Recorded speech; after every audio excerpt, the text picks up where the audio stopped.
Yes, welcome to another video. I'm Lewis, above Miss Jordan. We've got the Aston Villa preview, guys, and another massive game, crucial game in the title race, because at this moment in time, we just need to keep racking up them wins, keep getting them points, applying the pressure, turning the screw. That's what we need to keep doing, guys. So it's another massive game. Got to stay focused, man. The players have to stay focused, and whatever happens, they just got to get that win. But we're going to go through some of the key points in this game that we think could be crucial to the way this game pans out. But before we get into it, guys, make sure you smash a like on the video if you do enjoy it. We're going to go for 800 likes, so any help towards that would be massively appreciated. Subscribe to the channel if you are new. Hit that notification bell as well for daily Manchester City videos. You know what I mean? I always like seeing people in the comments saying first. Yeah, but you all know that most of you are not even first. You know what I mean? Yeah, people you're put faking, first, man. and you're not first.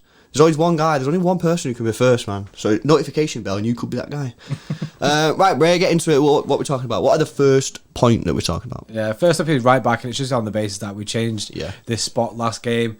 We predicted that Cancelo would be in the team, however, it ended up being Kyle Walker in the team. And it's whether, really, do we stick with Kyle Walker, keeping the team lineup? You know what I mean? He is sick. Or do we go with Cancelo, who we know has been smashing it and has added something completely different to our attack? Give me the pros and cons, Bray. I think pros for Cancelo. He is faster, so he can get back. You think he's faster than Walker? Well, that's a shout. No, I didn't say he's faster than Walker, bro. He's fast. I didn't say he's faster than Walker, bro.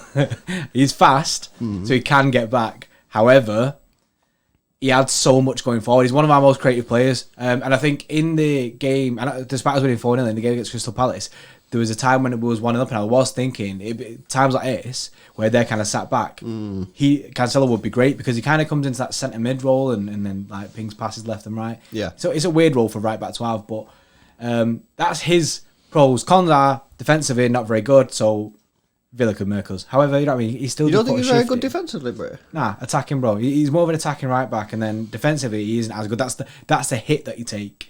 So he can defend, however, he's not as good defensively as Kyle Walker, and that's where his pros come in. Kyle Walker's pros is a very good defensive right back. However, if you're going to primarily use him and utilise him as an attacking right back and expect him to be whipping in crosses and that, don't do it. There's no point. We saw that against Brighton, and this is why I want Cancelo to play in games where we're going to dominate the football. You know what I mean? And we've seen that Kyle Walker got the ball on the right hand side 3, 4, 5 times, crossed the ball in, and they were all pretty rubbish.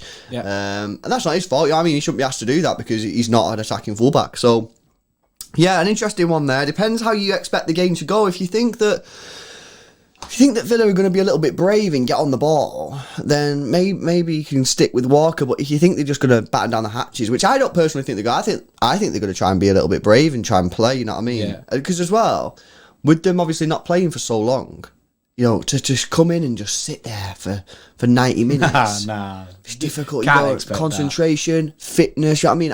I'd be asking my players to go and play and attack us, to be honest. So, be interesting to see what he does in this one, Pep. Does he stick with Walker, who obviously played the last game, or does he go with Cancelo, who I think we all agree provides a much better attacking threat? Let us know what you do in the comment section below on this one, guys. What's up next, Bray? Next up is the opposite side, bro. Left back.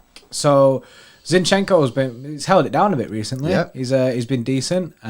Expected though, isn't it? Like no one's shocked at Zinchenko putting in 7 out of 10 performances, because that's what he does. He's Zinchenko 7. He's consistent, isn't it? He can guarantee you them performances. And I like that about him. You know what I mean? He does it. He'll lose the ball every so often, but like I say, he'll just give you a standard performance. Yeah. And he doesn't overstep, which is what I like. He doesn't overstep. Don't do anything too weird.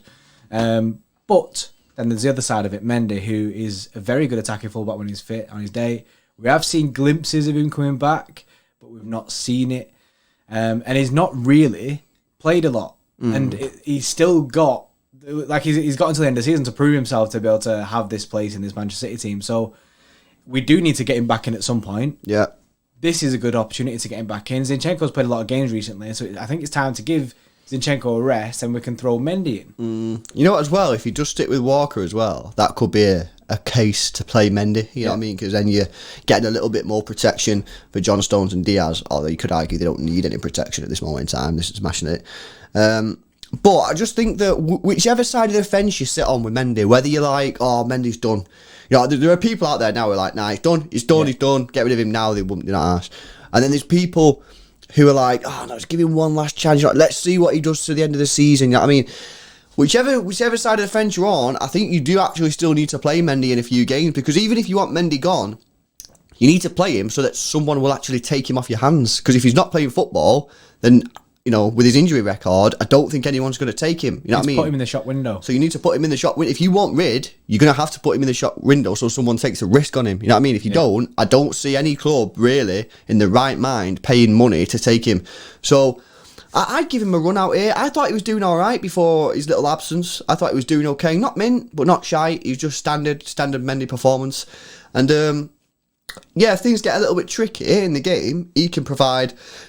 Well, sometimes he can provide a decent attacking threat from that left-hand side. So it'll be interesting to see who he picks in both of the full-back positions. You know what I mean? It's a bit of a... He could do whatever he wants, isn't it? There's a lot of options. You could even argue Cancelo at left-back. There's so many options he's got at full-back right now. But again, let us know what you do at left-back situation. You play Mendy, stick with Zinchenko, or do you even go Cancelo at left-back? Let us know what you do there. Bray, what's the final point of this Talking Points show? Next up is Raheem Sterling. So we've seen him bag that worldy free kick at the end. His confidence taking that free kick was unreal. The way that he was like, this is mine, lads, this is mine. And then that was completely contrast to his penalty. His penalty seemed to just fall at his feet. He just had it and he had to take it. Whereas the free kick, it was all about him. He was like, yes, I want this. And it was meant to see. So that confidence, you need to keep that. You know, that fire in Raz there, you know what I mean? All his hair's gone now, innit? So he's chilling. Yeah. He's more aerodynamic now, innit? But he needs to keep that,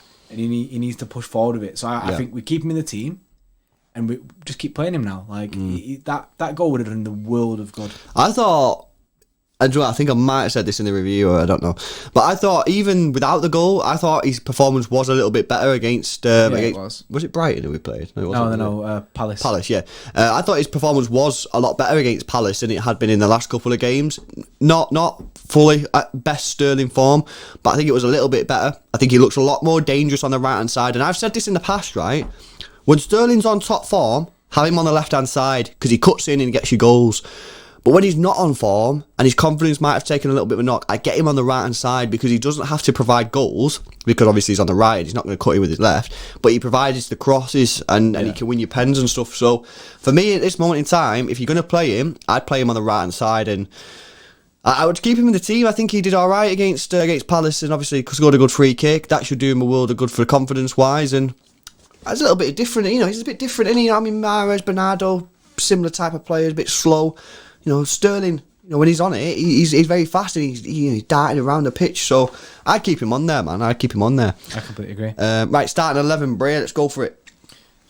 In net, obviously Edison, he keeps his spot as usual. He didn't really have anything to do in the last game anyway. Another clean sheet as well in that last game. Yeah.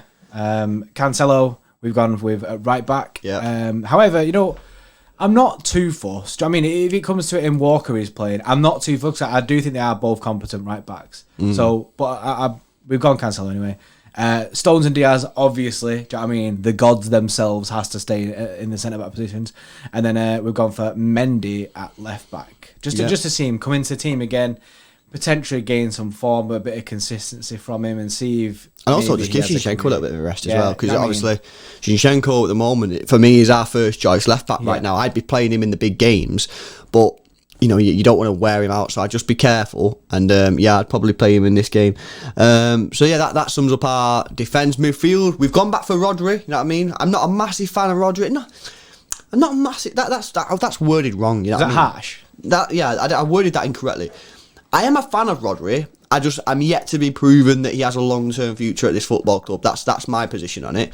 I do think he's had some good games, but I also think he has a lot of weaknesses, which could be, you know, catastrophic for the Premier League and the way that we play football.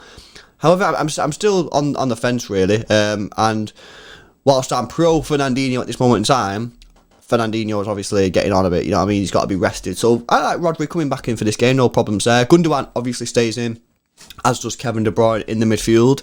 And then up top, obviously, we've already mentioned Sterling, right wing, keeping Gabby Jesus, trying to get him a goal. And we've gone Foden at left wing. I think he needs to play because he gets you goals, guys. So that is our team lineup. Let us know what you think of that. Give us your team lineup as well. Give us your score predictions. We'll obviously be doing the live watch along, so make sure you pop in and say hello. But I think that's it, bro. No, that is it. That is it. Hopefully, basically, I'm in another position where I don't care how we get the win. Of course, we got a 4-0, but end of the day, that game I would have accepted a 1-0 win in that as well. So 3 points is all that matters at the moment. We just got to keep chugging along and get this January done with. And hopefully by the end of it, we're top of the Premier League.